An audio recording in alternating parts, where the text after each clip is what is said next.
Assalamualaikum warahmatullahi wabarakatuh. Kami dari kelompok 7 dari mata kuliah Ekonomi, Koperasi, dan UMKM akan mempresentasikan hasil kerja kelompok kami. Yang kami hormati, Bapak Salman SE MSI selaku dosen pengampu pada mata kuliah ini. Baik, kami akan mempresentasikan hasil dari kerja kelompok kami. Yang pertama yaitu pengertian dari UMKM. UMKM diatur dalam Undang-Undang Negara Republik Indonesia tahun 2008 yaitu pada nomor 20 tentang UMKM. Pada pasal 1 dinyatakan bahwa usaha mikro adalah usaha produktif milik orang perorangan dan atau badan usaha perorangan yang memiliki kriteria usaha mikro sebagaimana diatur dalam undang-undang tersebut. Sedangkan menurut BPS, usaha mikro adalah unit usaha dengan jumlah pekerja tetap hingga 4 orang, usaha kecil antara 5-19 pekerja, dan usaha menengah dari 20 sampai dengan 99 orang. Baik, saya akan melanjutkan penjelasan dari teman saya. Definisi UMKM. Menurut Bank Indonesia, usaha kecil adalah usaha produktif milik warga negara Indonesia yang berbentuk badan usaha orang perorangan. Badan usaha tidak berbadan hukum atau badan usaha berbadan hukum seperti koperasi. Bukan merupakan anak perusahaan atau cabang yang dimiliki, dikuasai atau berafiliasi, baik langsung maupun tidak langsung, dengan usaha menengah atau besar. Memiliki kekayaan bersih paling banyak 200 juta rupiah, tidak termasuk tanah atau bangunan. Memiliki hasil penjualan yang paling banyak 200 juta per tahun. Sedangkan usaha menengah merupakan usaha yang memiliki kriteria aset tetapnya dengan besaran yang dibedakan antara industri manufaktur 200 juta rupiah sampai 500 juta rupiah dan non-manufaktur 200 juta rupiah sampai 600 juta rupiah. Sedangkan usaha mikro adalah usaha ekonomi produktif yang berdiri sendiri yang dilakukan oleh perorangan atau badan usaha yang bukan merupakan anak perusahaan atau bukan cabang perusahaan yang dimiliki, dikuasai atau menjadi bagian baik langsung maupun tidak langsung dari usaha mikro, usaha kecil atau usaha besar yang memenuhi kriteria usaha mikro sebagaimana yang dimaksud dalam undang-undang tersebut. Baik, saya akan melanjutkan penjelasan dari teman saya. Beberapa keunggulan UKM terhadap usaha besar antara lain adalah sebagai berikut. Yang pertama, inovasi dalam teknologi yang telah dengan mudah terjadi dalam pengembangan produk. Yang kedua, hubungan kemanusiaan yang akrab di dalam perusahaan kecil. Yang ketiga, kemampuan menciptakan kesempatan kerja cukup banyak atau penyerapannya terhadap tenaga kerja.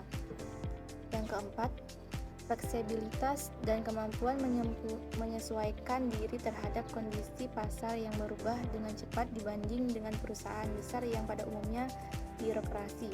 Yang kelima, terdapatnya dinamisme manajerial dan peran kewirausahaan. Selanjutnya yaitu tentang klasifikasi UMKM. Dalam perspektif perkembangannya, usaha mikro kecil dan menengah atau UMKM merupakan kelompok usaha yang memiliki jumlah paling besar. Selain itu, kelompok ini terbukti tahan terhadap berbagai macam goncangan krisis ekonomi. Maka sudah menjadi keharusan penguatan kelompok usaha mikro kecil dan menengah yang melibatkan banyak kelompok. Selanjutnya akan dilanjutkan oleh teman saya. Baik, saya akan melanjutkan penjelasan dari teman saya. Bidang usaha UMKM di Indonesia.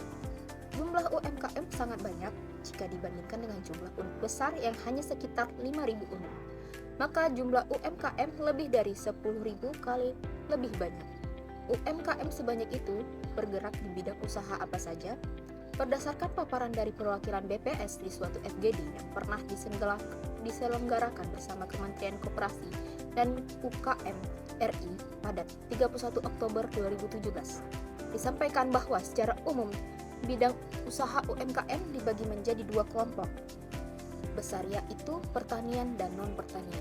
Ada 3 bidang usaha UMK non-pertanian yang jumlah pelaku usahanya menempati urutan teratas dalam perekonomian nasional.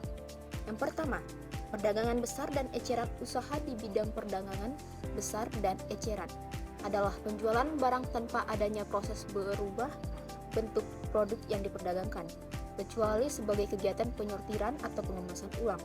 2. Penyediaan akomodasi dan penyediaan makan minum. Usaha akomodasi dan penyediaan makan minum mencakup jenis usaha restoran, rumah makan, jasa boga atau catering, pusat penjualan makanan atau food court, kafe, dan lain-lain.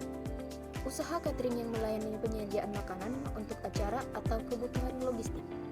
Ketiga, industri pengolahan meliputi berbagai kegiatan produksi yang mengubah bentuk bahan baku atau mentah menjadi barang setengah jadi atau barang jadi yang siap digunakan atau diproduksi. Baik, sekian akan dilanjutkan dengan teman saya. Baiklah, saya akan melanjutkan penjelasan teman saya. Kontribusi terhadap perekonomian. Secara gabungan, skala kegiatan ekonomi UMKM memberikan kontribusi sekitar 60% terhadap total pendapatan domestik bruto Indonesia.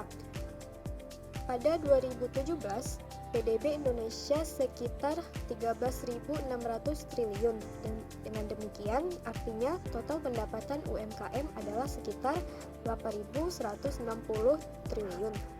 Usaha mikro menyumbang sekitar 5.000 triliun per tahun.